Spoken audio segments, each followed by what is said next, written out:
Welcome to day 17 of Sparks in the Darkness. We had a question that we asked yesterday, which is why is it that Aaron HaKohen was the only yurtzeit that was recorded in all of Tanakh?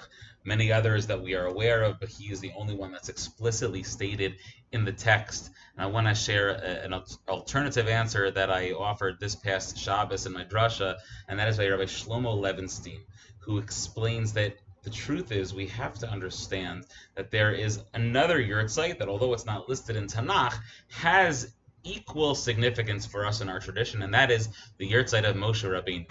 The story goes that Haman was so excited when he found out that the lottery of when to kill the Jewish people landed in the month of Adar, because he knew that the month of Adar was a quote-unquote bad month for the Jews, because that's when Moshe Rabbeinu died. His yurtzeit is the 7th of Adar.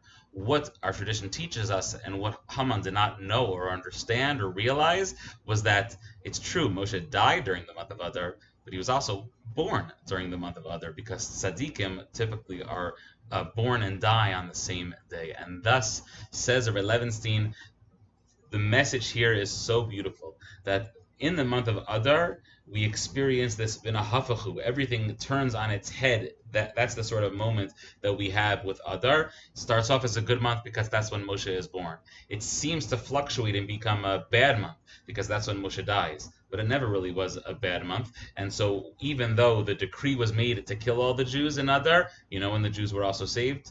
In the month of Adar as well. And that enabled this true calling out of the essence of what Adar was actually all about. That it would be the time of when we're marbim b'simcha, when we increase our joy. Says Rabbi Levenstein, we're not talking about Purim only here. We know that Purim, and particularly the month of Adar, is deeply connected to the month of Av. How do we know? Because there are only 2 months on a calendar in which we're told that we have to fluctuate in our emotions.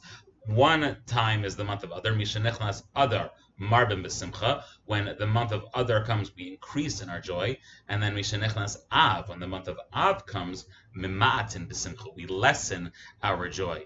And says Rabbi Levenstein, it must be that just like Moshe Rabbeinu's death and also his birth led to this misleading moment for Haman, in which we were able to see the divine hand and experience the v'nahafachu. Everything turned on its head when we didn't expect it. It must be that that's what the month of Av is supposed to be as well. Right now we see Av as a terrible month, a month of mourning, a month of destruction, but we are waiting and we know in our hearts that this month too will have its v'nahafachu moment. Everything will turn on its head at some point, and Tisha B'Av will not be a day of terrible mourning, but it'll be a day of immense celebration. That's what we're hoping and praying for. And that's why we talk about Aaron's death being the Rosh Chodesh of Av, because we want to recognize, the Torah wants us to recognize, the Torah anticipates a sense of sadness, of course, from us during this time, and the Torah says, don't worry. Just like Aaron died in this month, of course, he was born in this month.